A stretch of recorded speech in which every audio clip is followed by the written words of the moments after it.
nato nila sa office ang Friday isang hapon upod siyang contractor nga i-open nila today, February 3, no? Ang diversion channel. Bilingkwa na nila ang mga sheet piles kato dito. Sa I think may inubutang naman to sila ng mga mga gate, no? May isa lang to ka area nga ginaulat pa nila nga magabot, but the rest i-open na nila today. Ang unang commitment ni DPWH, no? And then nagsugot man sila nga i-allow ang tanan ng mga local drainage na makasulod sa diversion channel. Sino na mo obra, Mayor Sang? Ang local drainage at city. Meaning, kung man lang, i-connect mo lang na siya. Kasi damo-damo ang local drainage, mga tanan nga local drainage, gawa pa na sa Maupay Creek. So, ang purpose ni kay para at least mas damo mala outfall ang aton ng mga local drainage. So, itap itap sa diversion channel. What's your expectation after nila nga ma-open ni?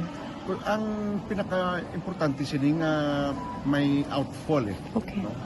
Naturalmente, ang volume sang ulan niya, permi depende na siya. No? Like ang experience ng Sabado, ang mga engineers nato dito.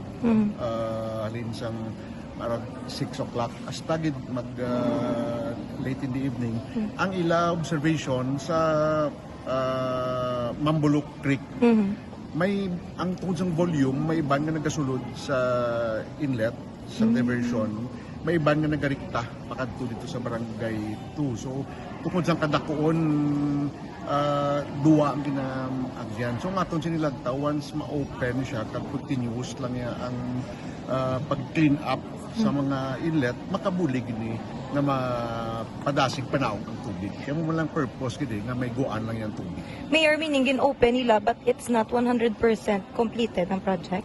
Amo na, it's not 100% completed, kaya nga amon man na itong nga hindi pa rin pag-open kung ang structure tapos na. No? Ang ilala to, I think inugbutang na lang isa-isa ka flap gate, if I'm not mistaken. Ang purpose na kuno kay para kung magtaob, hindi outright magsulod ang tubig. Anong commitment nila, Mayor, sa nila kung matapos gid ang As soon as magabot ang ila ko in order na equipment. No? But ang amon man lang daging nalaot, basta i-open nyo lang yan para magbuwa lang yung tubig.